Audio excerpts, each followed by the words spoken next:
all new Mel B Knows Who's Got Talent. Here's I'm like laughing so much, my jaw is aching. Now feast your eyes on America's Got Talent, Steve Harvey style. Wowza. Yeah, you got abs. I'll do that. My stomach will be on the floor. Then Steve's Biggest Loser battle is back. Pardon me? Did you just drop it? Yeah. Steve Harvey, today at 2 on NBC4 New York.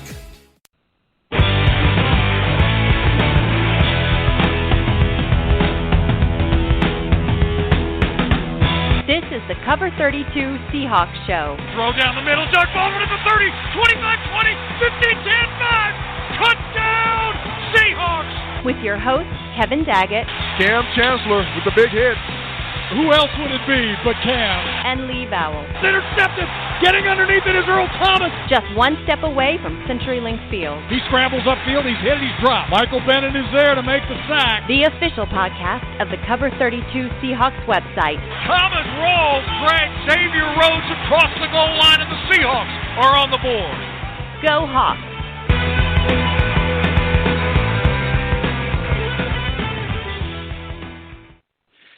And welcome to the Cover32 Seahawks Show with Kevin Daggett and Lee Vowell. That's me. I'm the one with the bad voice. You can hear the show on the Happy Hour Network live and on podcast at cover32.com, of course.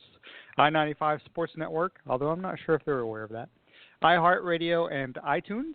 Today our guests will be plentiful. We will have Keith Myers of Fansided's Seahawks site, 12th Man Rising, Antwan Staley of Athlon Sports, and member of Pro Football Writers of America, and of course our weekly segment with Tim Weaver, managing editor of the Cover32 Seahawks site.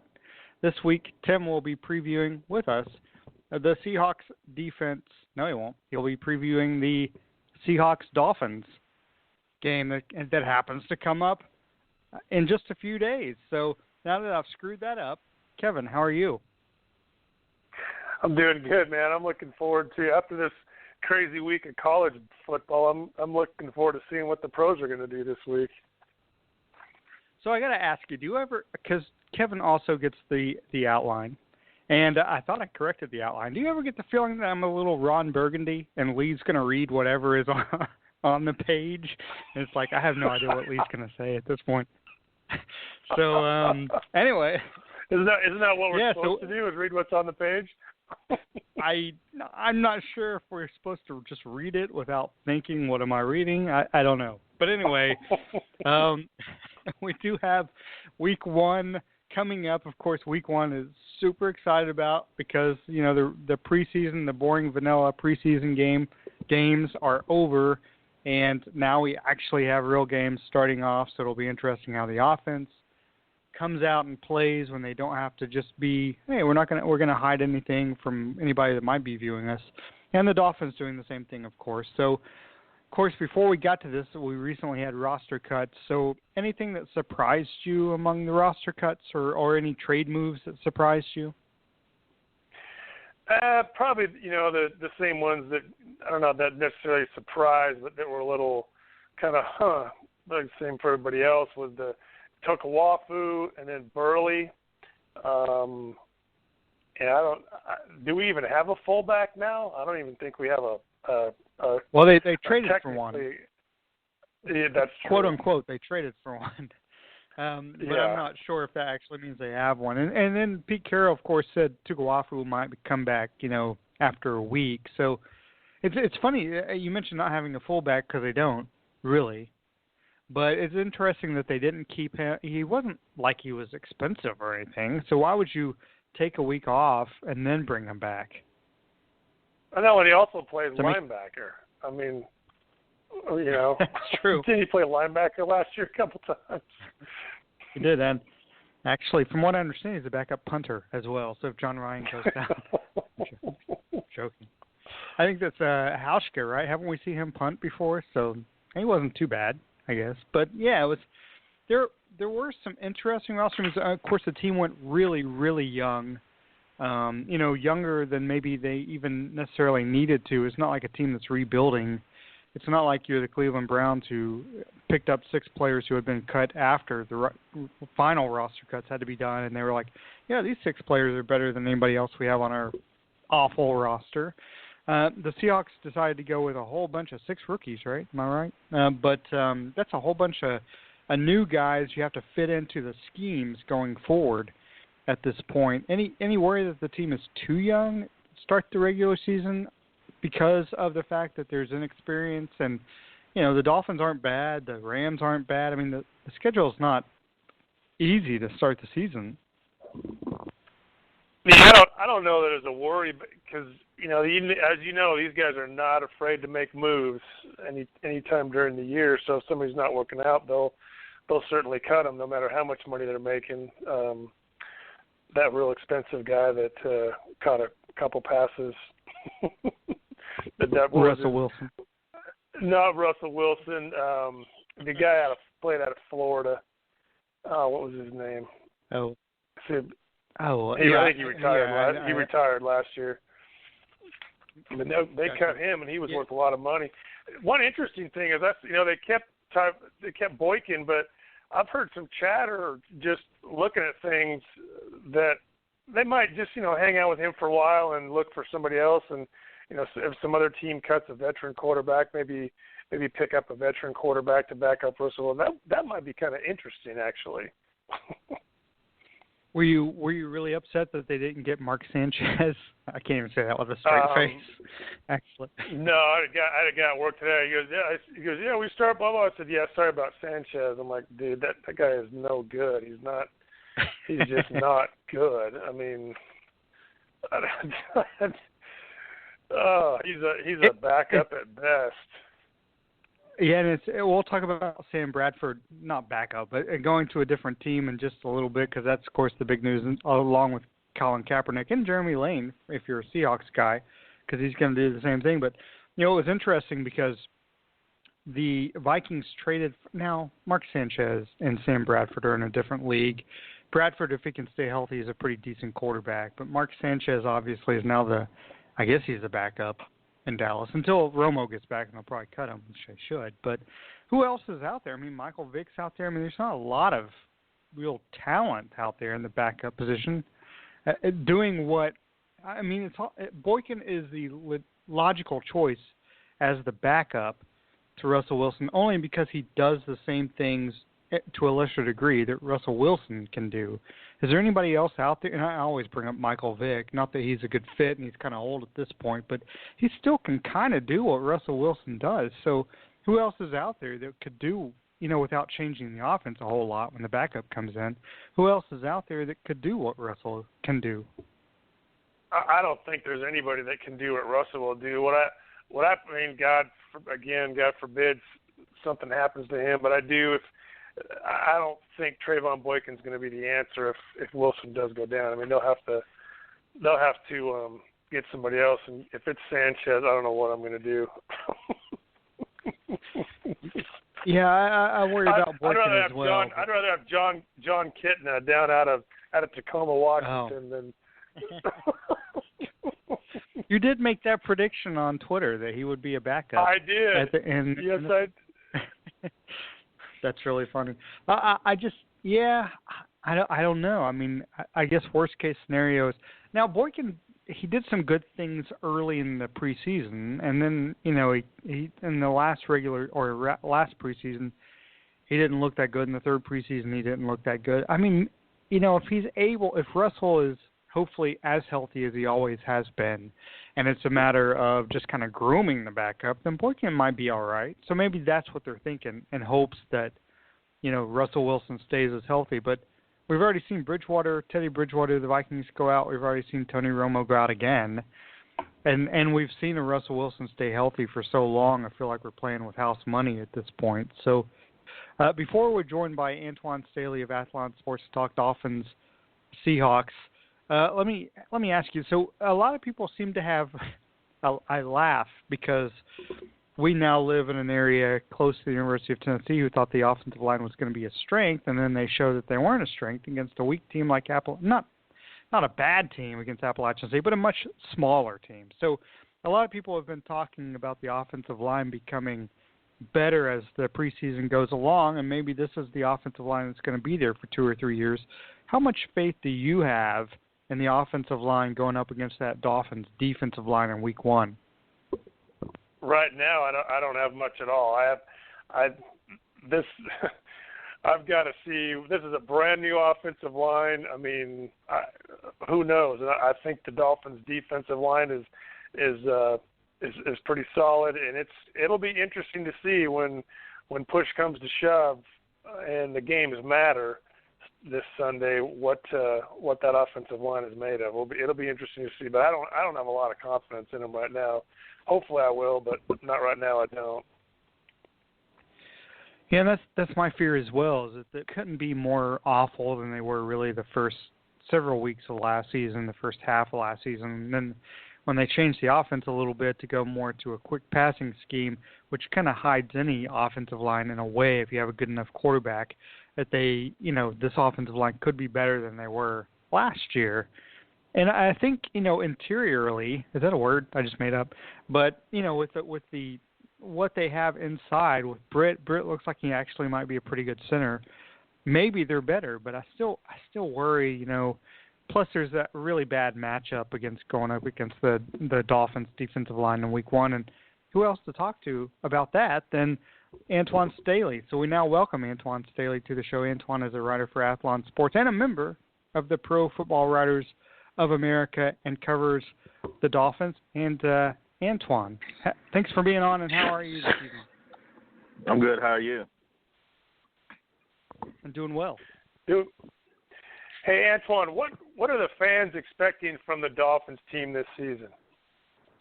I don't know if it's high expectations among people. When you talk about the Dolphins, you got a new head coach in Adam Gates, who a lot of people like. I'm at practice pretty much every day, and he's a guy the players already respect. They already have a sense of respect for him. We just don't know if he can, one, coach a game, and two, how talented this roster is. We're just kind of analyzing it from within, but until you play games that really mean anything, we have no idea. So, but I think the general consensus is that it's going to take a year or two to get the right players to fit the scheme. But I think players and also you writers and also fans believe Adam Gates is probably the right guy for the job. What do you think some of the Dolphins' biggest struggles are going to be, and then on the other side, biggest reasons for possibly having some pretty good success this year? Well, a lot of people have talked about Ryan Tannehill being a problem, but I think, you look at him, and I don't know how much he's going to improve or if he's going to improve, but even then, he's still not one of the biggest worries on the team. You look at behind him at running back, you have Arian Foster, who's going to be the starter. He's been productive when he played, but the fat problem is he hadn't played 2 years. He ended up tearing his Achilles last year against the Dolphins, coincidentally enough, and he hasn't played a full 16-game season since 2012. So that's a concern, and you don't have a lot of proven depth behind them. Jay Ajayi is going into his second year. He's never really been the starter. He backed up Lamar Miller last year, who's now in Houston. You have Isaiah P., Kenyon Drake. You have a lot of question marks regarding the running back situation. So I think that's a concern for me. Also, you look at the wide receiver core. I know some people may say, why is that a concern? Well, they drafted Devontae Parker last year, and he hasn't really been on the field a whole lot. And without him, and you lose Rashad Matthews to Tennessee Titans, you just have Jarvis Landry and a lot of guys that are really unproven. I do like Kenny Stills, and he had one of the better camps that I've seen. But until we see it in games, we got it's still going to be a big question mark. And the thing about Devontae Parker is he's the type of receiver that can take a defense. He can blow the top off of a defense. He's a big red zone guy, and without him, it really limits what they're able to do. So that's also a concern. And on defense, the linebacking core, they did pick up Kiko Alonso from the Philadelphia Eagles, but again, he's had some trouble staying on the field as well. He had one productive season his rookie year, but beyond that, he tore his ACL the year after that season. And last year, even when he played for the Eagles, he wasn't nearly the same player that he was with the Buffalo Bills in his rookie year. So that's also a concern. And secondary, also is another concern is because you have a young guy in Xavier Howard who they drafted in the second round from Baylor, who he pretty much set out the most part of training camp and came back and played one preseason game, and they're going to announce him being the starter. So you don't know exactly how he's going to play, especially in his first NFL regular season game, and the fact that he didn't get a lot of reps in the preseason. So those are just some. I know it's a lot, but those are some of the concerns that I have. And you kind of hit on this a little bit. Before I start with this question, is Parker going to be able to play Week 1? I doubt it at this point, but nothing has been officially announced. But he has not practiced all week. He has not practiced since last Monday when he had a hamstring injury. So my guess is, and they ended up picking up Justin Hunter, who was waived by the Tennessee Titans. So my guess is, from everybody that I've talked to, he's probably not going to play in this game. Gotcha. So, and you've already hit on Ryan Tannehill. Do you think he is the long-term answer at quarterback for Miami? And does he have the wide receivers throughout this season good enough to make the passing game work? I think he does. I think he has the receivers as long as Devontae Parker is playing. Without him, it really limits what you're able to do. You have Jarvis Landry, who's been his security blanket, but that's it. That's the only really proven guy you really have on the roster. Even Devontae Parker's not proven. He missed a lot of time last year, and when he played later on in the year, he ended up being a big play threat, and that's what the Dolphins severely lack in his offense. And without him, like I say, it limits what you're able to do, especially getting the ball down the field. But yeah, if you had Parker and Kenny Stills and Devontae Parker, I know they have some trouble with the tight end situation. It's really the lack of production there, but it's still a solid core. It's not bad. It's something you can get by on. Now Tannehill, do I think he's the guy long term? I don't know. I have my doubts about it. He's been really an average quarterback, and you look at the first 3 years of his career, he kept getting better and better. And last year, his numbers really went down a little bit, especially his completion percentage and touchdowns. His interception stayed the same, but he was just not. Like I said, he was just not a guy that didn't take that next step as you expected. I know they fired Joe Philbin and replaced him last year after 4 games, but the production just wasn't there, and I'm curious to see how he plays under Adam Gates' system when he given more responsibility to Audible, something that he was not able to do before, and he's more of a leader in the offense. And even Jarvis Landry said in the locker room the other day, he's instead of him being more of a robot in the offense, he's more of a leader, which is the players are seeing how much difference Ryan Tannehill is this year. So I'm curious to see how that's going to translate on the field, but to answer your question, I really don't know. I think he's probably an average quarterback if I had to guess, but we'll see how he is under this offense. But this is really his last opportunity. If he doesn't show Adam Gase something in this year, they're going to probably find another guy to go with it at the quarterback position. So, and again, we're talking to Antwan Staley of Athlon Sports, who covers the Miami Dolphins. When it comes to Week 1, the Week 1 matchup, what do the Dolphins need to do offensively to win the game? Well, they have to be able to run the ball. What you want to do is run the ball at least effectively, try to take the crowd out the game, and then use the play action to try to get, like I said, I don't expect Jarvis Landry to play, but try to get Jarvis Landry some big games and try to get Kenny Stills involved and probably Levante Carew, who's probably going to end up playing some. So you definitely want to get those guys involved, just to really take the crowd out of the game, especially when you're in a hostile environment like Seattle is. You definitely don't want the crowd going there, and it's going to be hard to communicate there. Everybody's going to have to be on the same page as well, like from not just Ryan communicating with the players, but the center, the guards, tackle. Everybody has to be able to communicate with each other. If you're not, then you're going to be in a world of trouble. So definitely, that's something you're definitely going to have to do. And get pressure on the quarterback, Russell Wilson. You definitely have to try to get him out his game. I know it's hard to do because he's considered he's one of the best at his position, but you definitely have to make him know that you have a presence back there in the backfield.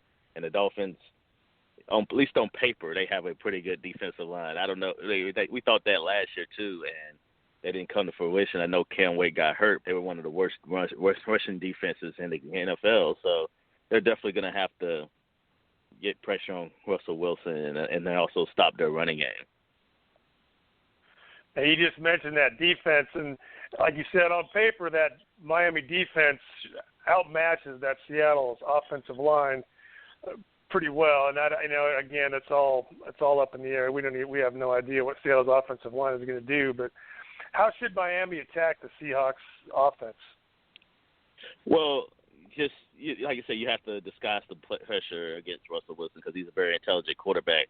Adam Gates talked about that today and how when he was at Denver, he was somebody they were looking at in the draft actually before. Of course, they acquired Peyton Manning, but they looked at Russell Wilson very closely when he was the offensive coordinator. And he mentioned how smart he was, how intelligent, just the way he's able to get the ball down the field. And like I said, you really have to make him feel uncomfortable. And even then, when he can run out the pocket, you have to make sure you have somebody on him at all times, like just looking at him, knowing exactly what Russell Wilson is at every time, every play, every snap, every down. Because if you look away just for a minute, the guy can run right past you even for a touchdown. So you really have to know where he is exactly on the field. And then, the Dolphins used to be one of the premier franchises in the NFL. How did they get back? Oh, that was a long time ago. That was a long time ago. The way you get back to that is, I know it sounds simple, but you just have to win. The Dolphins have as far as just have some stability, and that's something they hadn't had since Don Shula left. They've been kind of going through coaches. Jimmy Johnson was there. He ended up retiring and never coaching again. They've one-step. They went from one-step to Nick Saban. Saban didn't work out. Cam Cameron, Tony Sperano, Joe Philbin, and it just didn't work. They just have to find somebody to be have somebody that's going to be there long term. You look at Bill Belichick has been the coach of the Patriots since 2000, I believe, and the Dolphins have went through an abundance of coaching changes. So you just have to have that stability, not only with the head coaching job, but really just with your front office as well. So that's where it all starts. Well, Antwan, we thank you for being on, and hopefully you come on again sometime. And this is a week one matchup. Who knows what's going to happen, but it ought to be an interesting game at least. Can you please let folks know where we can find you on social media? Well, you can find me at Twitter, Antwan Staley. Also find my work at Athlon Sports, and also write for the Palm Beach Post down here, and Pro Player Insiders as well. And you can also, if you're in the South Florida area, you can also listen to me on 790 The Ticket from time to time as well. So those are the few places that you can definitely find me. All right, Antwan. Awesome. I've talked to you several million times, it feels like, so I really appreciate you being on. And, I hope it's a good game for both of us, and, have a great week. I don't know if it's going to be a good game. I like Seattle to win, but of course you want it to be. Nobody wants to see a blowout. You want your team to win, but you at least want to enjoy the victory instead of just living a long blowout. But thanks guys for having me on, and enjoy the game. Yeah, well, I gotta say it was better than my question, which I usually ask at the end, which is, so what do you think about Roy Williams and the Carolina basketball team? So, no. I only want to talk about UNC basketball, right? I'm still reeling off the championship, so I hadn't let that down yet. So, you and me both. I probably never will. I probably never will, but I hadn't really thought about college basketball season. I'm sure I will once November comes. That's right. Well, I appreciate you being on. Enjoy the week anyway. All right, guys. Y'all take care. All right, man. Antwan's always great. He went to East Carolina, I believe, but he's a Carolina basketball fan. So he and I have that in common. So, Kevin, I'll ask you this. This is totally off script, as we have a few minutes before Tim Weaver joins us from Cover32. But college football season, week one, I laughed because it was so wacky. As far as Alabama looked terrible, and I joke about that. That's the only thing you really count on at this point. But Washington looked pretty good, but they weren't playing anybody. And I don't mean to put this on you, but I was expecting really good things, and they could still be really good things for Washington State. But were you surprised that they lost these to Washington, which is actually a really good team, just a smaller team? How upset were you by that outcome specifically before we move on to a couple others?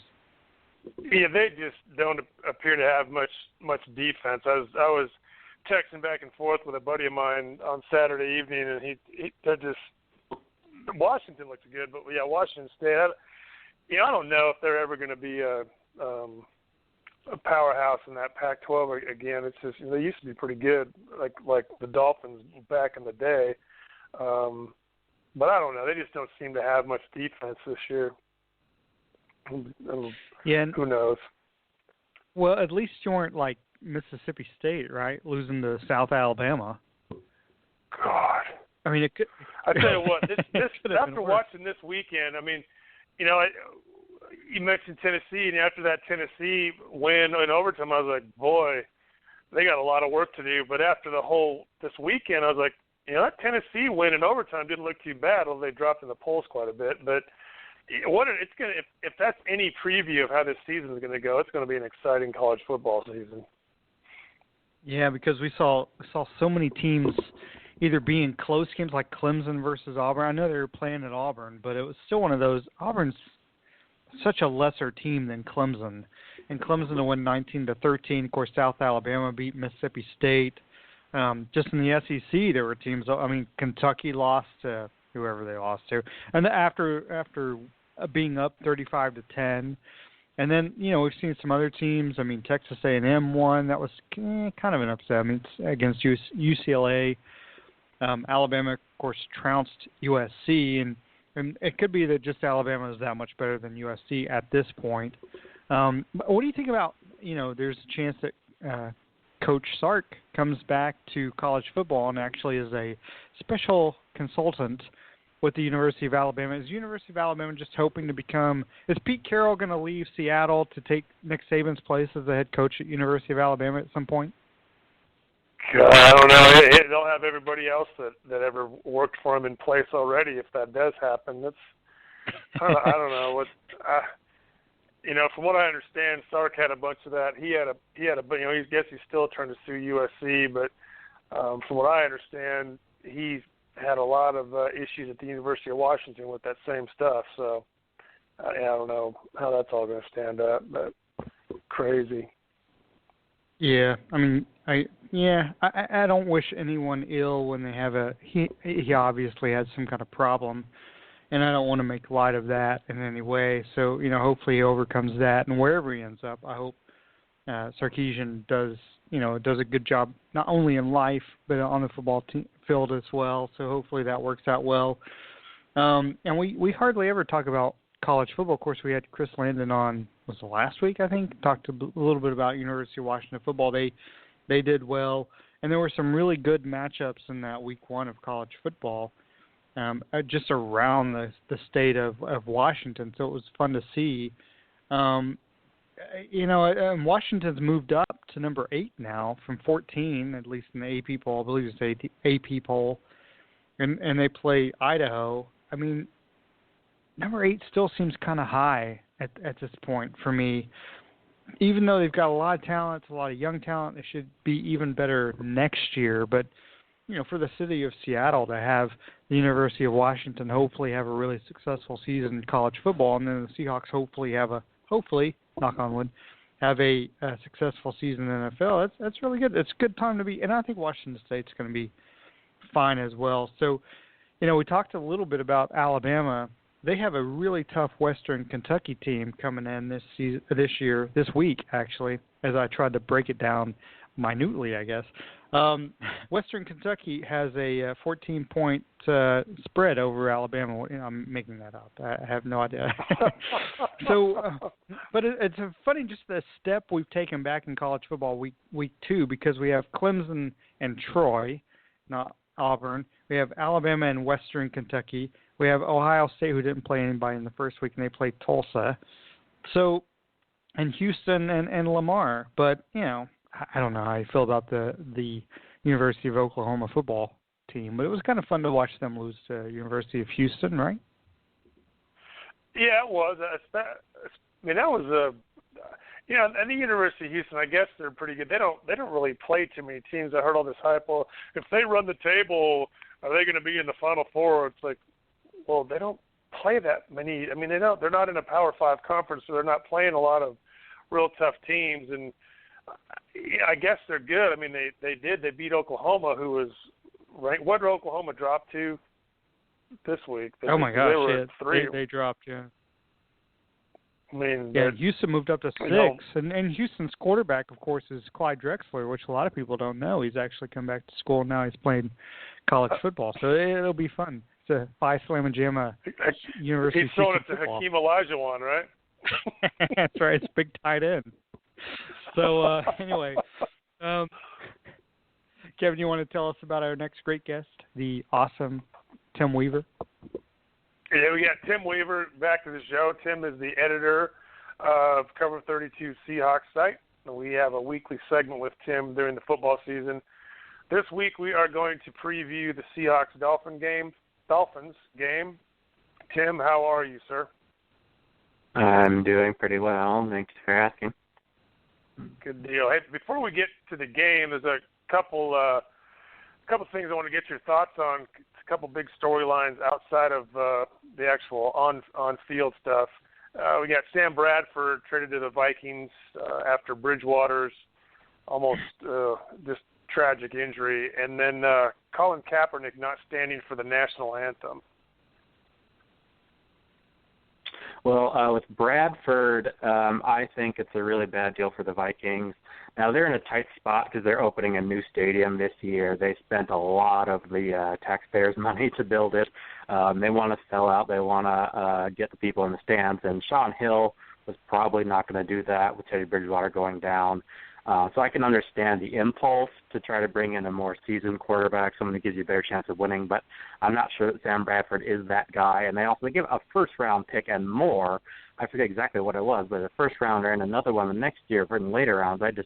The Eagles had to be, like, slapping themselves, like, yes, we'll get him out of here, get this trade done as soon as we can. I think it's just crazy to give that much up for what will probably be like a one-year rental at quarterback. So I think that they've taken a step back. Not just this year, but next year as well. Because who knows? Like Teddy, that was a really bad injury. That could be one of those things that it could take 18 months to come back from. Who knows how long he's going to be out? So they took a real step back, and that kind of lightens up the NFC field a little bit, which is already pretty thick. As far as Kaepernick goes, I don't know what to say that hasn't already been said on either side. Funny story. I used to go to both games with my dad, and he has some political ideas that are not mainstream. He sat often during the national anthem, and it made me uncomfortable. I was standing next to him, and he's my dad. I'm obviously going to support his right to do that and everything, but it did make me feel uncomfortable a little bit because people get really, really passionate about the flag and the anthem and all this stuff. But I think the best thing I can say is that he has the right to do what he's going to do. I think Jeremy Lane was brave to do that, support him on that cause there. Because they're going to get a lot of heat for that. There's a lot of people who don't agree. Obviously, we're a very polarized country, and probably half the people not going to be too pleased with that. But it's something that needs to be said. It's something that needs to be dealt with. So I'm glad that someone's doing something. Yeah, I kind of thought when he first did it, I was like, okay, he did that, and then people criticize him. Okay, you can criticize him. And then people criticize those people who criticize him like, okay, you can do that. That's what makes America great is anybody can do what they want and criticize whoever, and we kind of go along our way, and then we go. But getting back to the Seahawks here, we got down to the 53-man roster. What cut surprised you as far as guys remaining on the team, and then who are some of the folks that are gone that you foresaw making the team?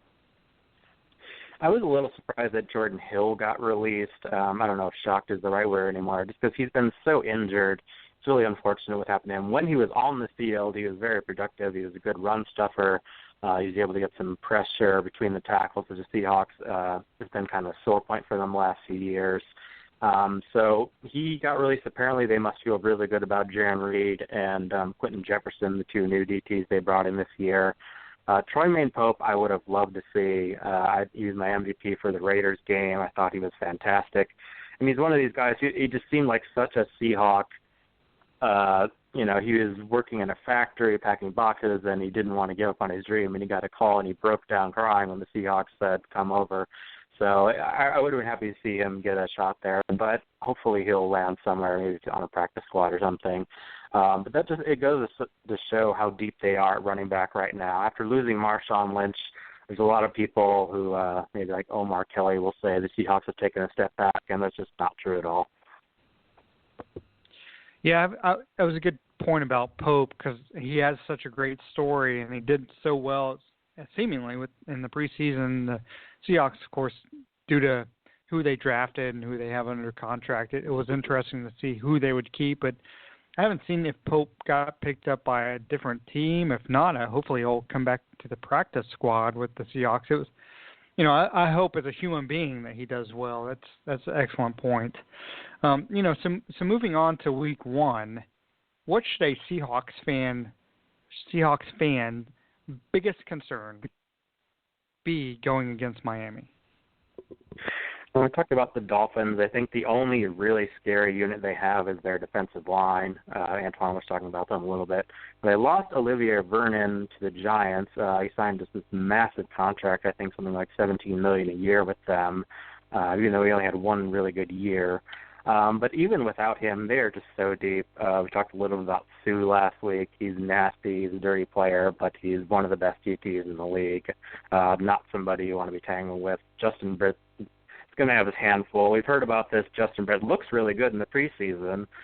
He's played well so far, but there's one thing, one thing to be against the remotes and another thing against the living. Now, Sue is going to be a real challenge for him, so that'll be interesting to see. But they've also got two other great linemen. Cameron Wake is their best pass rusher. I think he's really underrated. He's really disruptive. When he's healthy, he can get after it. He's a lot like Michael Bennett in some ways. They also added Mario Williams. Last year he kind of had a rough year in Buffalo, but I don't think that they were using him very well. For some reason, Rex Ryan was dropping him back into coverage, and I saw that and I said, why? Let him do what he does best. Just let him get after the quarterback. And I think that Amgis is probably going to do more of that, and he can be a contributor again. So that's really my one big concern with Miami. If the offensive line can contain their defensive line, they're going to be just fine. If not, they're going to be a little problematic. And like all teams, the Seahawks remained fairly vanilla in the preseason, offensively and defensively, for that matter. Do you see the Seahawks offense looking more like the end of 2015 or more like the run-first approach in recent seasons? I think it's going to be a little bit more like the second half of last season. I don't know how you can get away from that given how efficient it was. Once Darrell Bevell got into this timing-based offense where a lot of it was designed to minimize the offensive line problems because Russell Wilson just running for his life constantly the first half of last season. But he threw in some more short throws, some other routes that can try to take some pressure off of that, and it was just marvelous. Wilson played better than any other quarterback in the league over the last 8 or 9 weeks of the season. So I don't see any way you can get away from that. But it is a run-first team, so it's kind of hard to tell where Pete Carroll's going to go. If it's my call, I think, you need a strong passing game. It's just a little bit more efficient. You need both. You need to have a strong running game and a good passing game if you can. But if you can get a really good, efficient passing game, that's what wins in today's NFL. That's what's important. So I'd prefer to see a little bit more of that. Hey, Tim, what do you think the likelihood of this being a running back by committee team with Rawls, Michael, and Procise? That's a really interesting thing because Pete Carroll hasn't done this before. He's always had these bell cow backs like Marshawn Lynch and Reggie Bush at USC where they just did everything you could possibly ask for. And the Seahawks have a couple guys who can do that. Rawls was a 3-down back last year. Christian Michael right now looks amazing. He looks like an all-pro running back. So we haven't seen enough of C.J. Procise yet. He was given that third-down role that Fred Jackson had last year kind of out of nowhere. I'd like to see a little bit more of him to see if he can hang on to that. But I think that may be the best thing for this team to do this year. Marshawn got a little burnt out. I thought he had 2 or 3 more good years in him. As it turns out, his body he couldn't take the load that he was carrying. It's a good 5 or 6 years that he was the main guy for that offense, and it obviously took a toll on his body. So going forward, I think it may be a little better to distribute those carries more evenly throughout that running back depth chart. And how do you think Chris Richard will attack the Dolphins' offense? I think that's pretty simple. They have several weak points, and there's a lot of problems on the Dolphins roster, despite some people may tell you.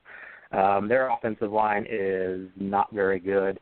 They used a first-round pick this year on Laramie Tunsil, but he's going to be in at left guard. Aside from him and Brandon Albert, there's just really not much there. Any team that carries Tremont Bushrod has problems along their front line. I think they're going to get abused, especially by Michael Bennett and Cliff Averill. They're going to be in Tannehill's face every other snap, and he's going to have a really hard week. I just think they need to be aggressive. They don't do a whole lot of blitz packages. That's not been a hallmark of Pete Carroll's teams, but they don't really need it. If you can get pressure with a four-man rush, I think that's what makes the Seahawks defense so unique and so great, is that they don't need to blitz you to get pressure. So that's mostly what I'm looking for. So, and beyond maybe even just offense versus defense or defense versus offense, where do you see the biggest Seahawk? Where do you see the Seahawks having the biggest advantage against the Dolphins unit-wise? Is it receivers versus LOB, or is it something else?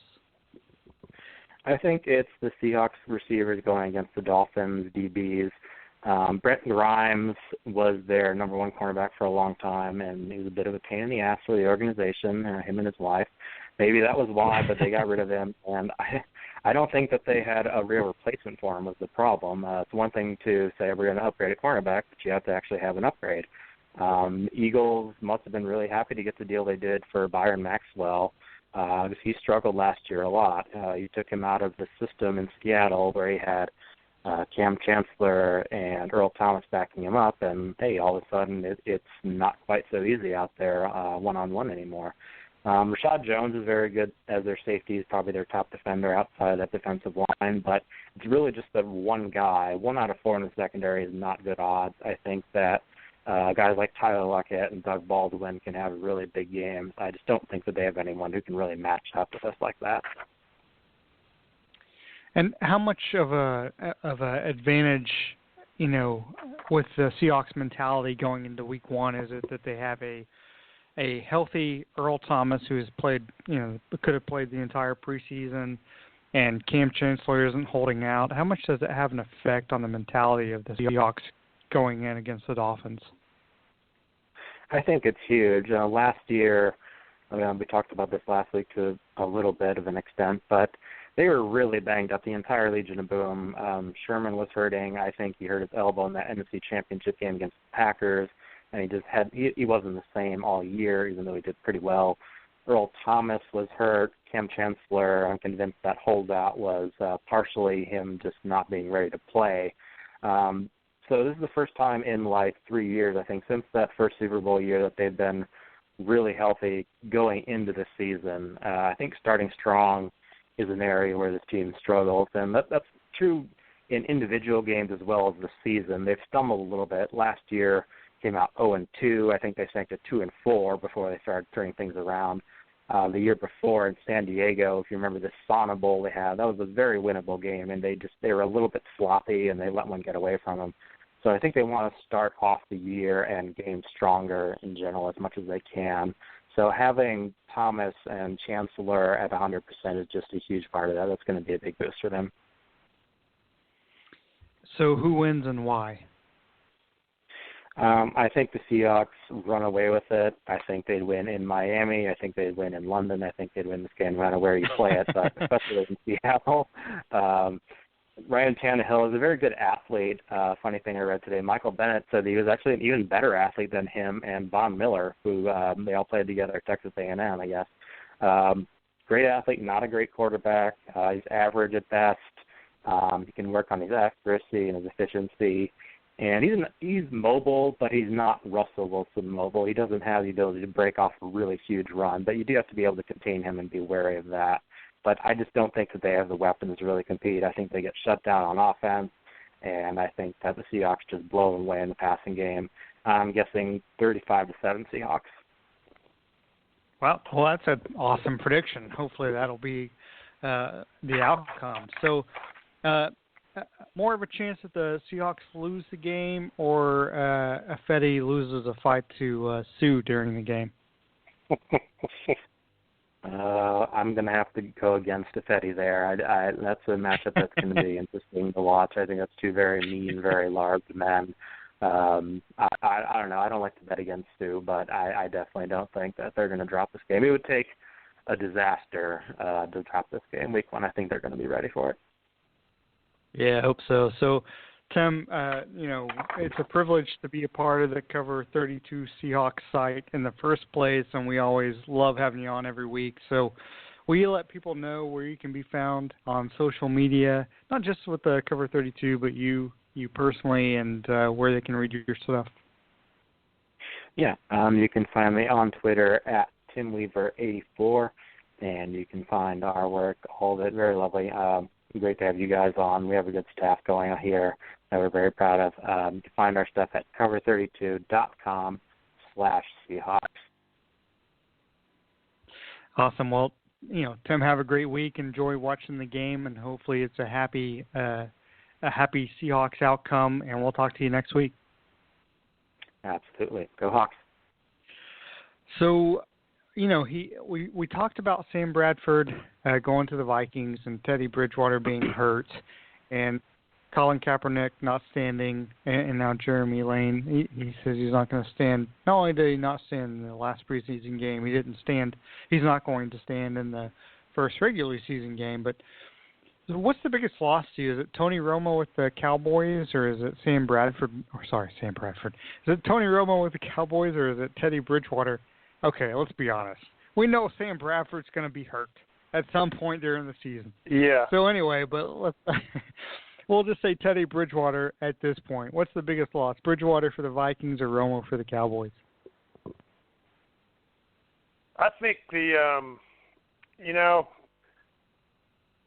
think the Vikings had a pretty good shot this year with they're coming off of what they did last year, and they should have won that game against the Seahawks. That's really a tough one, but I'd probably go with I think Bridgewater's going to be a bigger hit to Minnesota. But yeah, you're right. Bradford's going to get hurt. Bradford's going to get hurt, and Sanchez is not going to play very well. So either way. Well, I'm just glad I'm not a fan of either one of those teams. Yeah, that's true. I guess hopefully Prescott is going to be the starter, right, for the Cowboys? Yeah. Well, surely they're not bringing in. I don't know that I don't know that he's one. I mean, you got to be a special person to come straight out of college and command an NFL team or pilot an NFL team. I don't. Prescott's good, but does he have the mental capacity to do that? I don't know. Maybe he does, but I just know it's not very often that a guy can come out of college and jump right into the pros on a with this type of situation. And how many times have we seen it really screw guys up, for the long term doing that? But I hope he does well because I like the kid and he did well at A&M, but I just don't know.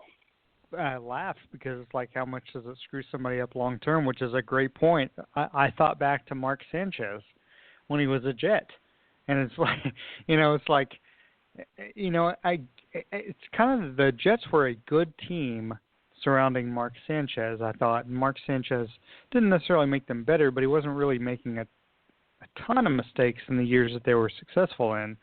It's almost, to me, it's like, Prescott with the Cowboys, his upside is greater, it appears greater than Sanchez. And it's almost like the safest route, even though it's a rookie, is almost to go with a guy who is not going to make a mistake. Mark Sanchez is the starter for the Cowboys. I guess to me the biggest difference is between Bridgewater, who has a better overall team, than Romo has in Dallas. I think Romo's the bigger loss because they showed last year they could go 4-12 even with a great offensive line. And I think the Vikings are still good enough to, they're not going to win the NFC North even with, Bridgewater gone and bringing in Sam Bradford. I don't think that makes them better than the Packers. Whereas if they had Bridgewater, they might at least be up there. I think with a healthy Jordy Nelson with the Packers, and Bridgewater really hasn't sold me on anything yet since he's been in the NFL. He looked okay in the playoff game. He looked shook like a guy who had never played NFL football in his life against the Seahawks in the regular season.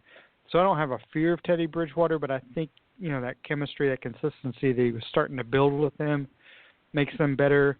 Sam Bradford, I'll be honest with this, and we can talk about this. Sam Bradford, for a number one pick, which to me says if Sam Bradford were coming out of college and if you had a number one pick, would you choose him with your number one pick next year based on not just him in college, but based on what you've seen in the NFL, because that's basically what it comes down to.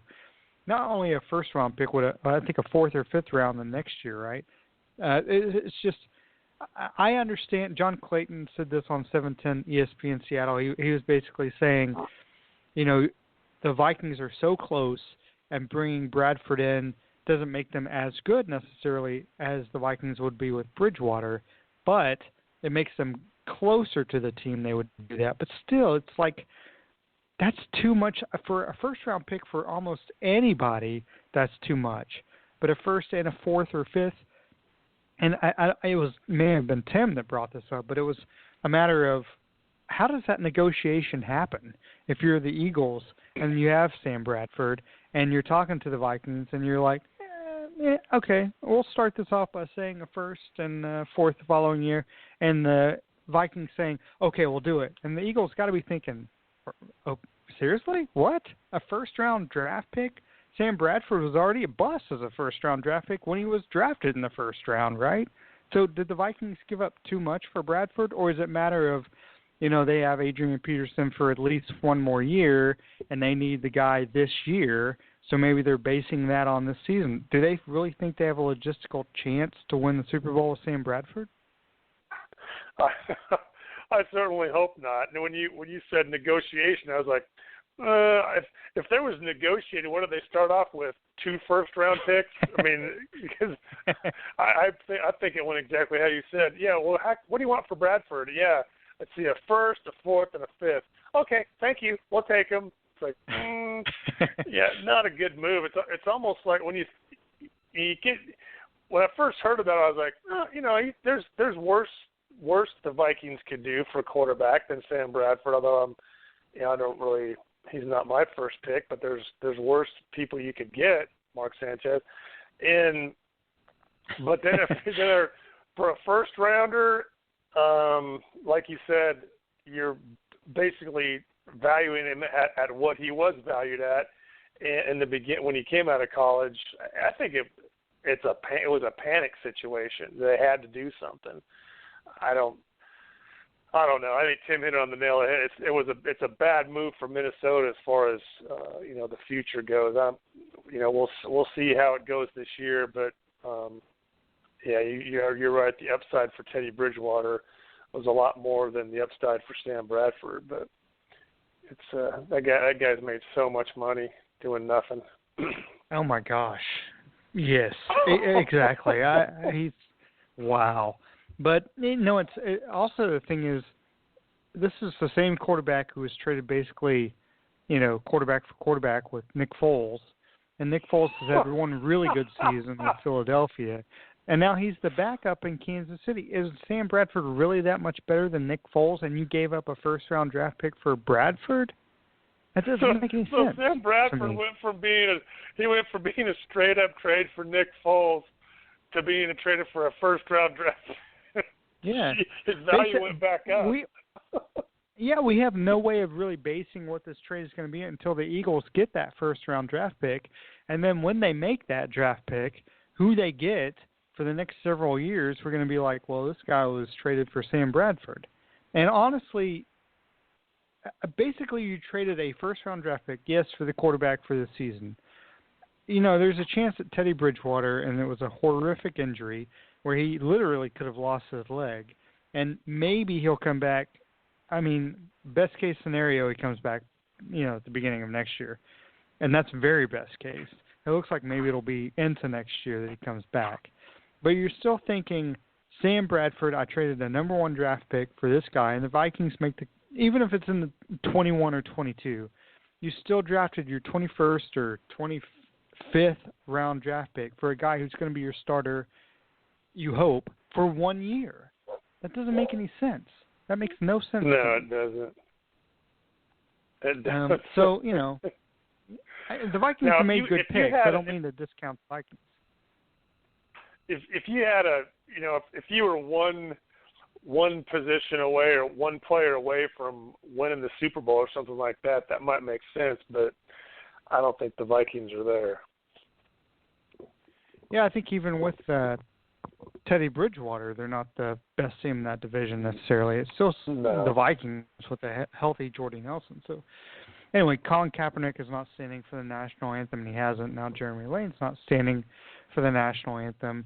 And you kind of hit on this a little bit, but what are your thoughts on this? I've always been a Kaepernick fan. I think the kid's got a lot of athletic talent, and I was hoping he could, make it in the NFL at some point. But, not standing for the national anthem. I understand why. I don't understand why he's doing it, but I see why he was doing it because I'm not in that situation that he's in. And he can do what he wants to do. That's what makes this country great. Is he can do that. And like I said, he can do that, and people can criticize him for doing that, and then people can criticize those people for doing that, and so on down the line. And then, down the line, everybody can get along. I do think, though, if there is issues that he wants addressed, he needs to go about it in a different way to get those things addressed. I mean, there's just sitting on the bench is during the national anthem. I think he needs to take more steps and get involved more if he really wants to change what he wants to see changed. But hey, it's for what he wants to do. It's a good start to his agenda. Yeah, I think my concern would be, and I totally get he has the opportunity in this country to not stand up for the national anthem. And if he wants to do that or not do that, that's fine. And people have the right to, voice their opinions against him doing that. Again, this country is so great. We have that freedom to be able to do that. I think in his case, the pig socks were a little bit over the board. It's like, Yeah, like, I agree. That's probably a little bit too much. Yeah. I mean, and then if you're going to make that's just because if you're so aware that you're not standing up for the national anthem, then you are also the same individual who's aware that they're wearing pig socks, and he's like, oh, I didn't mean it that way. You're aware of how it's going to be interpreted because you're aware of how you not standing up for the national anthem is also going to be interpreted. And the Castro shirt is whatever. But it's like, you if you're not standing up for something, kind of like what you hit on, don't just not stand up. Also say something. But if you're wearing pig socks and you're like, well, I'm not sure, and the pig socks were, of course, police officers dressed as pigs. If you're saying, well, that didn't mean anything, or I wasn't really aware of the connotation to that, then you should stand up for the national anthem. I guess that would be and again, he has the right to not do that, but don't pass it off like you're not aware of what the connotations to everything you do now at this point when you're not standing up for the national anthem are, because you have to be aware. You have to be hyper aware of everything that you do is now going to be interpreted as he's trying to make a statement about this or this or this, right? So, exactly. It is whatever. I don't dislike Kaepernick. If he doesn't want to stand up for the national anthem, he has a right to not stand up for the national anthem. Just, follow through with stuff. If you're going to wear pig socks, say, well, I wear the pig socks because I think there's too much police brutality against African Americans. Say that, but don't pass it off. Just keep making the statement. Don't back off of it any. So, and I'll be interested about Jeremy Lane if he continues. He says he's not going to stand up. Good for him. He has the right to not stand up. And the city of Seattle obviously is not a conservative city. They're going to be okay with basically a lot of things that happen to a degree. If you're talking about violence against somebody else, that's different. But that's not what this is all about. But Jeremy Lane not standing up, that's good. And I hope if he ever has the chance to voice his opinions about some little bit extra that he does that he doesn't just. I would hope Jeremy Lane, if he wore pig socks to practice, dressed as pigs on socks, then he would say, yes, this is what I think. When given, because I don't know anything about Kelly, but Pete Carroll's going to be like, you say what you want, right?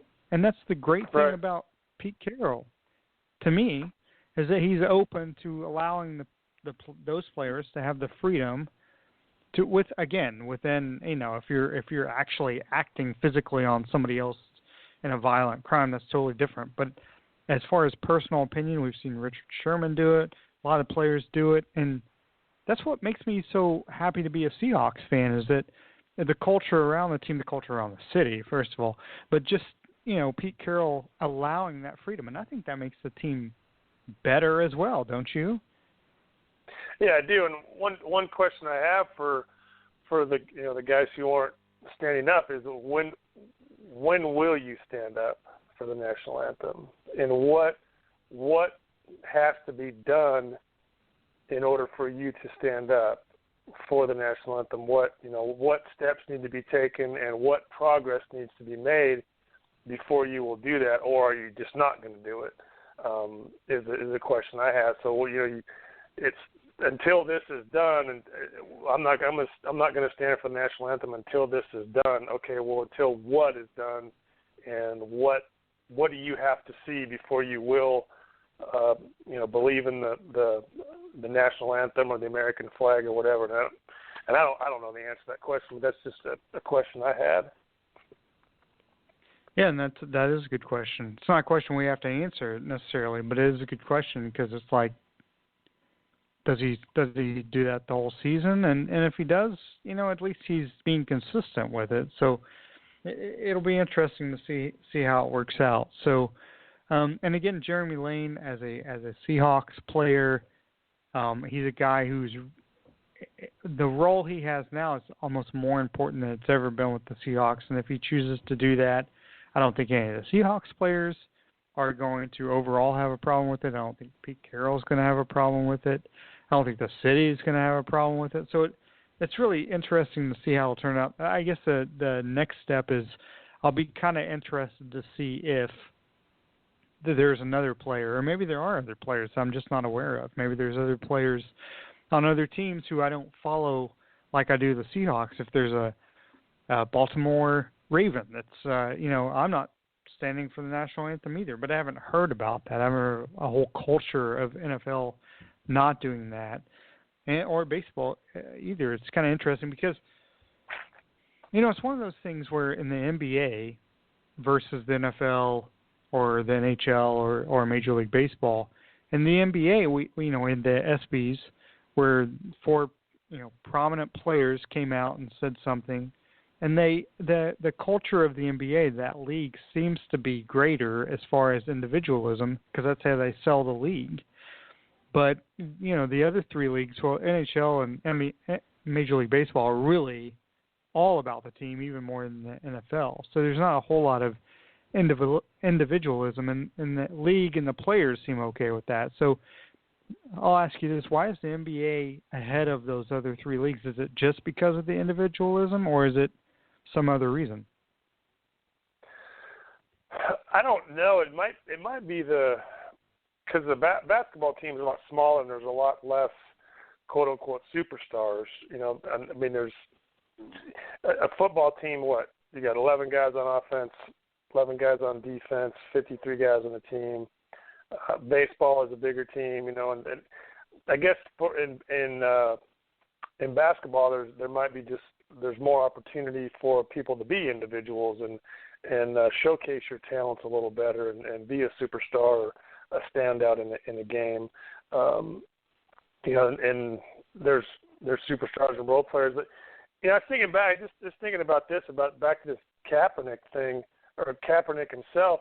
I remember when he first started playing well in the NFL, and I remember he took his shirt off or something, and he had all those tattoos, and people criticized him for, he's a thug, blah blah blah, with these tattoos. And I'm like, wait a minute, this kid, comes from a good family, went to good school, he's never been in trouble, he's got some tattoos, and you're criticizing him because of the look he has. I was like, what is wrong with people? I mean, just you look at somebody because he's got tattoos and you call him a thug. He's a good kid. I mean, he graduated college. He's never done anything wrong in his life. He's a good family and he's a talented athlete. And he's a thug because he's got tattoos. I'm like, how ridiculous is that? Right. I don't know if that has anything to do with what he's doing, but. Yeah, maybe not, but I think, and that's a great point, because I think the term thug, I mean, they use that with Richard Sherman. I'm talking about a Stanford graduate who speaks his mind openly and does it well. And, it's one of those things where maybe generally as a culture we seem to anything, whether it's left, right, and which way you lean, we like to disparage the other argument of that, and maybe that's a problem. I've seen a lot of posts about Kaepernick just from individuals, but nationally I haven't seen anything written by writers who are really like, this guy is an idiot for doing this. It's more like individuals, and individuals can react however they want to, but it is kind of interesting as far as, how we view things generally versus how we view things specifically in this guy. I don't know how we got on this discussion.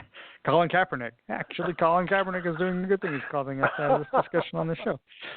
And I don't think you and I disagree at all on this. The fact is, we think that individual has every right in the world to do, as long as he's not harming anybody else, has the right to do what he wants to. And if people disagree with that, they have a right to disagree with that as well. So it is interesting. So anything that you're looking forward to in this game at Week 1, Dolphins versus Seahawks, looking forward to most compared to last season? Do you have more hope going into Week 1 this season? I do have more hope because, again, everybody talks about the offensive line is just a big question. I think the defense is pretty shored up. We were talking briefly before we went on the air about the captains this year, and the team chose Deshaun Shedd as one of the captains. Now I think it's a special teams captain, but still that tells me the team believes in this guy and sees something in this guy, and I do too. I think he's a great player, but it's just kind of amazing to me that I think he is obviously has a bigger impact on this team than a lot of us know if his teammates are picking him to be a captain. I foresee a win. I certainly don't want to see the Seahawks start off like they did last year. I've got more confidence in this offensive line than I did last year going in. I don't. We'll see. Time will tell, and we'll see what happens when the helmets start banging on Sunday. But I've got some pretty high hopes for the team this year in this game on Sunday. Yeah, and 0-2 was a tough way to start the season last year. Of course, both those games were on the road. There was no Cam Chancellor. Thomas was playing his way back. They started off with the Rams against the Packers, 2 tough games on the road. So, yeah, I definitely have higher hopes starting off the season.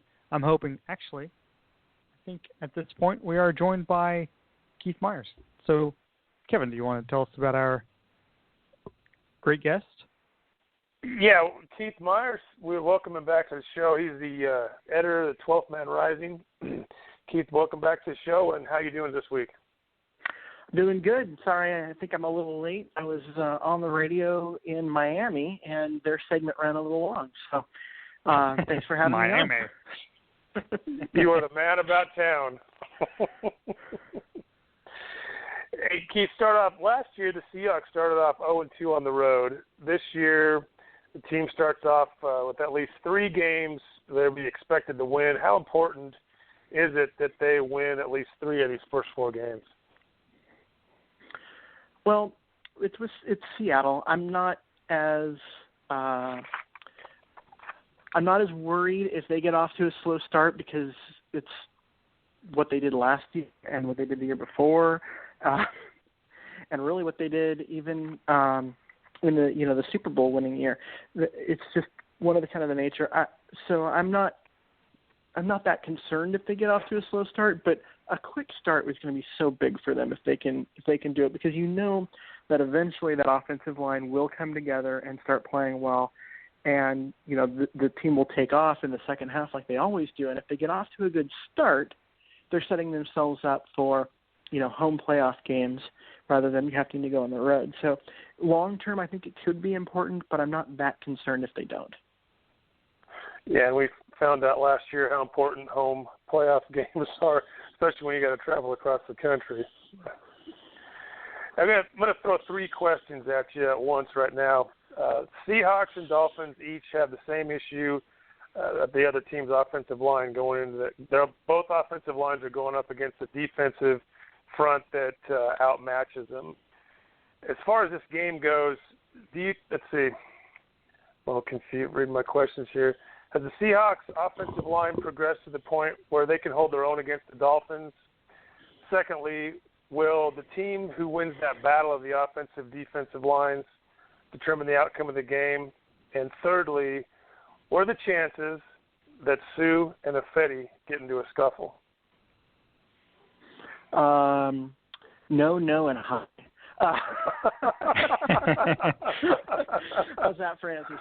Okay, to go through them all. I think that Seattle's interior offensive line, the two guards and Justin Britt at center, are going to play pretty well. And the fact that I'm saying that Justin Britt's going to play well should be shocking to almost anybody, but he has looked really good in the preseason, and that's not even like grading on a curve because it's Justin Britt. He's just looked good. So the interior doesn't bother me. I know Ndamukong Suh's going to dominate at times, even against an interior line that's good, because Suh is that good. But I think that overall they'll hold up enough to make life really difficult. My concern as far as that is going to be basically Cameron Wake versus Bradley Sowell. I think Sowell's going to get eaten alive. It'll be like again when they played Minnesota in the preseason, and Everson Griffin just oh man, it was bad. It just beat him almost every snap, and I think there's going to be a lot of that, and so that's going to be rough. Do I think that the team, you're saying that the winning at the line is going to cause the team to win the game? I mean, that's the old adage in the NFL is win at the line of scrimmage and you'll win you win overall. The difference is that with Seattle, if they don't win at the line of scrimmage, they still have the Legion of Boom back there, and so that's a big difference maker that Miami cannot match. And at the same time, I like Ryan Tannehill more than most, but he is not Russell Wilson.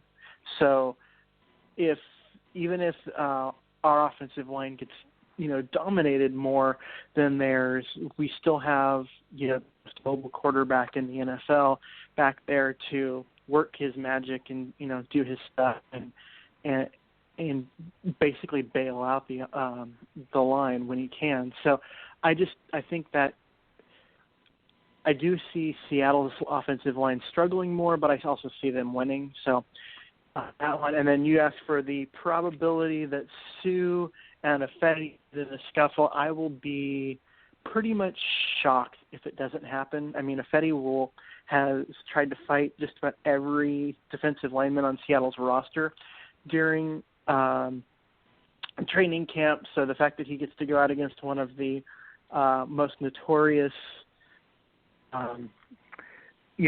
cheap shot guys in the league who's always talking smack, I think it's just a recipe for something fun to happen. So we'll definitely be keeping an eye on that the whole time. And what do you expect from the Dolphins offense going against Seattle's defense, and really how successful can they be, and how do they be successful? Well, Seattle's defense needs to do what they do.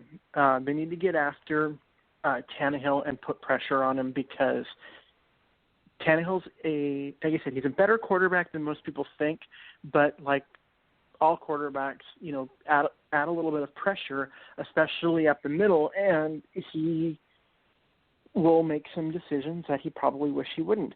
And so they can get pressure on him. I think they'll be able to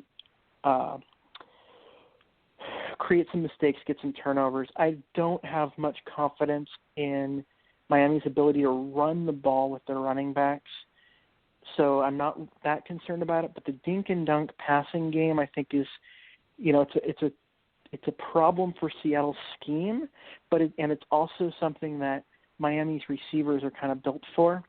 So that's going to be an issue. What concerns me going into this is Adam Gase, and he's a good offensive coach, and so what we don't know is what this offense is going to fully look like and what wrinkles he's going to put in specifically for Seattle. I could see them trying to put Tannehill on the edge, giving him an option to run because he is a former receiver and he's got some serious speed. So if they can get him outside with some space in front of him, they can, take advantage of that. And I wouldn't be surprised to see them do more, quarterback runs or at least run pass options than we've seen from them in the past. And where do you see Seattle's biggest advantage against the Dolphins? Michael Bennett and Cliff Averill.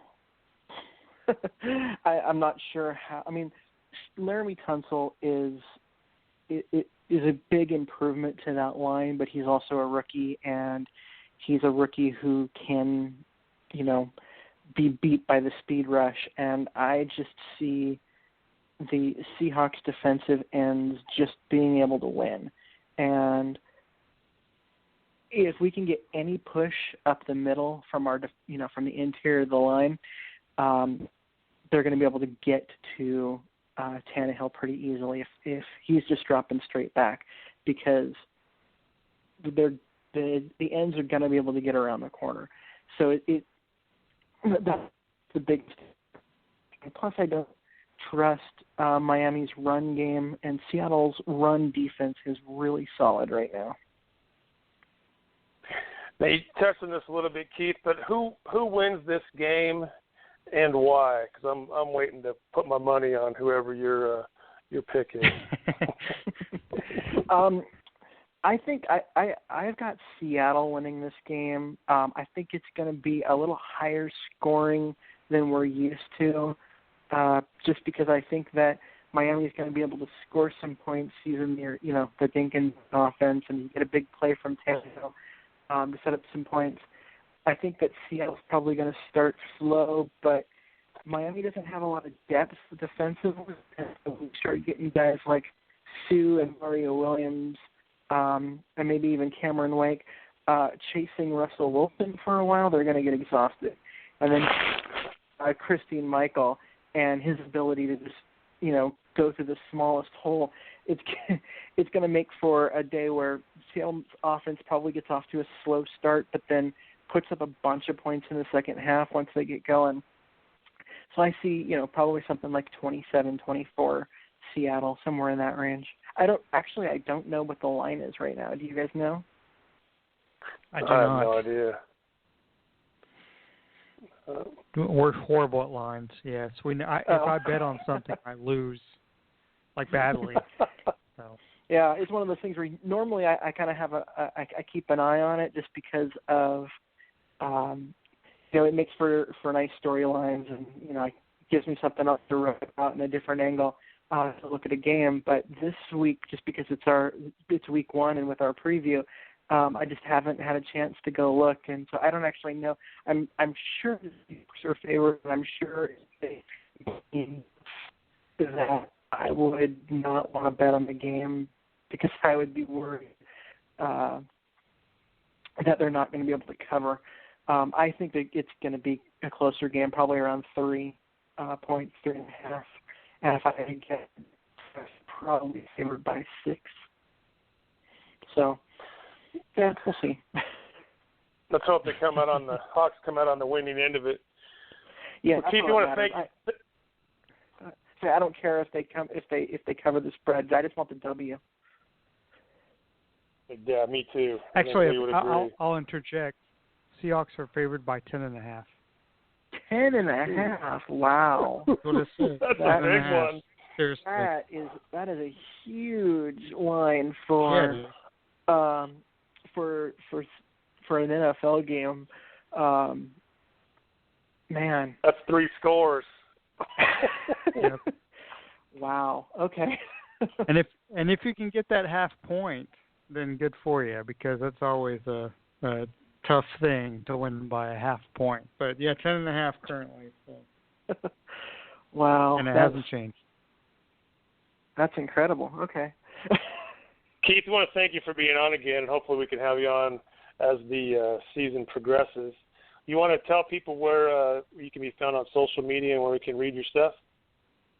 Yeah, so the easiest place to reach me if you want to tell me how crazy my predictions are or whatever is at Myers NFL on Twitter. Myers, M-Y-E-R-S. And if you want to read my writing or the writing of anyone on my staff, you can find me at 12thmanrising.com. We're the Seahawks affiliate for the Fansided network. Awesome. Thanks, Keith, and we'll talk to you soon. Great. Thanks, guys.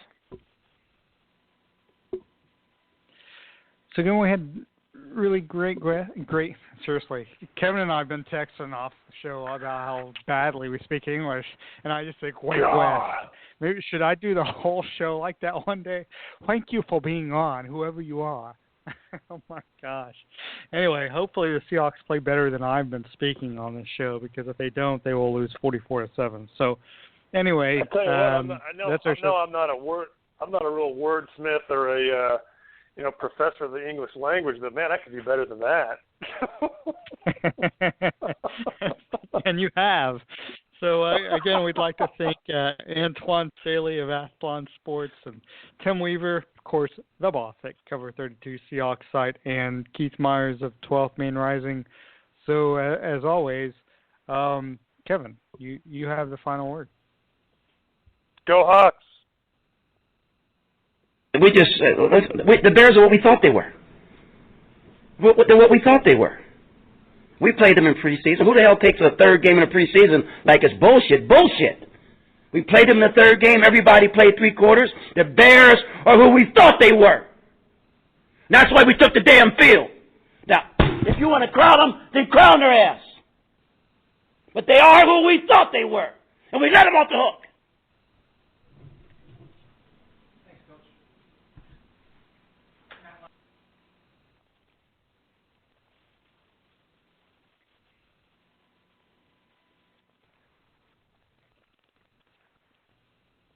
When you don't go to Geico.com, car insurance can seem intense. Like breakup R&B intense. I thought you said you loved the sweater that I got you. If you didn't, you could have told me. Geico makes it easy. Just go to Geico.com anytime to update or check your policy without all the extra drama. I even had a gift receipt. All new, Mel B knows who's got talent.